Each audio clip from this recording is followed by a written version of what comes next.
जब आरव ने बचपन में गलती से स्कूल की सबसे खूबसूरत लड़की अनाया को चूम लिया था, तब उसे बिल्कुल अंदाजा नहीं था कि यही छोटी सी बात अनाया के दिल में इतनी गहराई से बैठ जाएगी।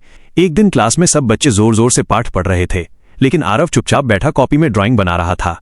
तभी अनाया उसकी सीट तक पहुंची, झट से कॉपी छीन ली और गुस्से में बोली कि पढ़ाई करने की बजाय वो उसकी तस्वीर बनाकर उसे चुड़ैल दिखा रहा है। उसने सबके सामने उसकी शिकायत कर दी, लेकिन उसी रात वही लड़की चुपके से रजाई के अंदर बैठकर उसकी ड्राइंग बुक देखने लगी। समय बीतता गया और कई साल गुजर गए। छोटी सी अनाया अब एक खूबसूरत और समझदार लड़की बन चुकी थी, लेकिन अनाया के दिल में मेहरा परिवार के बेटे युवान के लिए भावनाएं पैदा हो चुकी थीं। जब युवान की मां को इसका एहसास हुआ तो उन्हें ये बात बिल्कुल पसंद नहीं आई। एक दिन उन्होंने अपने पुराने कपड़े निकालकर अनाया को दिए और ताना मारते हुए कहा कि कुछ कपड़े रोज पहनने के लिए ठीक होते हैं, लेकिन बड़े लोगों की जगह पर हर कोई अच्छा नहीं लगता और हर इंसान को अपनी हैसियत समझनी चाहिए। अनाया सब समझ गई, लेकिन उसने कुछ नहीं कहा। उसकी मां तुरंत उसे अलग ले गईं और समझाया कि छोटे मालिक से दूरी बनाकर रखे, क्योंकि अगर कोई परेशानी हुई तो उनकी नौकरी चली जाएगी। इसी बीच स्कूल में एक नया लड़का आया, लंबा, स्मार्ट और बेहद हैंडसम। पूरा स्कूल उसे देखकर दीवाना हो गया। बस इतना सुनते ही उसे लगा कि लड़का किसी अमीर औरत के पैसों पर पलने वाला इंसान है, और उसी पल उसके मन में उसके लिए नफरत पैदा हो गई।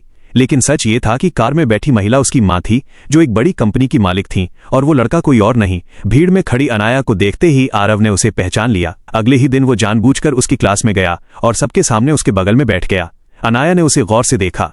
लड़का उसे अच्छा तो लगा, लेकिन उसे अब भी यही लगता था कि वो गलत रास्ते पर है। इसलिए उसने उसे समझाया कि इतनी कम उम्र में ऐसे काम करना ठीक नहीं है, और अगर उसे काम ही करना है तो वो उसे कैफे में नौकरी दिलवा सकती है। उसने उसका नंबर लिया, लेकिन जैसे ही आरव ने उसका नाम लेकर उसे पुकारा, वो चौंक गई कि उसे उसका नाम कैसे पता। आरव बस मुस्कुराकर रह गया, क्योंकि वो सच बताना नहीं चाहता था कि वही उसका बचपन वाला दोस्त है। धीरे धीरे दोनों साथ वक्त बिताने लगे। आरव सच में उसी कैफे में काम करने पहुंच गया, क्योंकि वो हर हाल में अनाया के करीब रहना चाहता था। साथ काम करते करते दोनों अच्छे दोस्त बन गए। लेकिन युवान की मां अब भी अनाया को अपने बेटे से दूर रखना चाहती थी। एक दिन वो बचा हुआ खाना पैक करके कॉलेज पहुंची और सबके सामने अनाया को खाने के लिए देने लगी। पूरे कॉलेज के सामने उसकी बेइज्जती होने लगी। अनाया शर्म से बोली कि उसे भूख नहीं है, लेकिन महिला नहीं रुकी। उन्होंने तुरंत उसके पिता को कार साफ करने के लिए बुला लिया। स्टूडेंट्स हंसने लगे, वीडियो बनाने लगे और कहने लगे कि उसका बाप ड्राइवर है। तभी अनाया सबके सामने आगे आई और बोली कि हाँ, वो उसके पापा हैं, और उसे इस बात पर शर्म नहीं बल्कि गर्व है, क्योंकि उन्हें इस शहर की हर सड़क याद है। इतना कहकर वो खुद अपने पिता के साथ कार साफ करने लगी। कुछ ही देर में ये बात पूरे कॉलेज में फैल गई। आरव और युवान दोनों उसके पास पहुंचे, लेकिन दोनों का तरीका बिल्कुल अलग था। आरव ने चुपचाप अपनी कैप उसके सिर पर रख दी और कहा कि अगर रोना है तो रो लो, लेकिन लोगों की बातों को दिल पर मत लो। वहीं युवान गुस्से में उससे पूछने लगा कि उसने विरोध क्यों नहीं किया। तभी अनाया ने उसकी आंखों में देखकर पूछा कि आखिर उसका अपना स्टैंड क्या है और क्या वो उसे पसंद करता है। युवान चुप रह गया।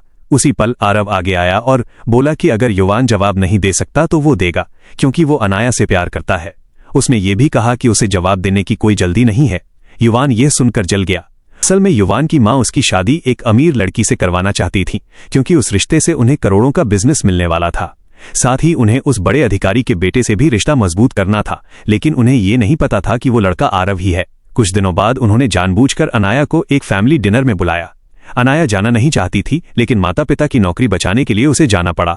वहां मौजूद लोग उसे मेहरा परिवार की रिश्तेदार समझ रहे थे, लेकिन युवान की मां ने सबके सामने साफ कह दिया कि वो सिर्फ उनकी नौकरानी की बेटी है। अनाया चुप रही। फिर जब युवान उसे अपने पास बैठाने लगा, तभी उसकी मां ने उसे रोक दिया और कहा कि बैठने की जरूरत नहीं है, सबके लिए सूप परोस दो। अनाया पूरे समय नौकरों की तरह सबको सूप देती रही। उसी दौरान बड़े अधिकारी की पत्नी को फोन आया। फोन आरव का था। उसने कहा कि वो थोड़ी देर में डिनर पर पहुंच रहा है।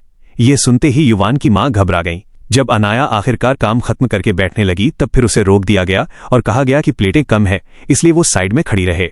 तभी अचानक दरवाजे से आवाज आई कि अगर किसी एक इंसान को हटाकर दूसरे को जगह देनी पड़े तो फिर उसे वहां आने की कोई जरूरत नहीं है।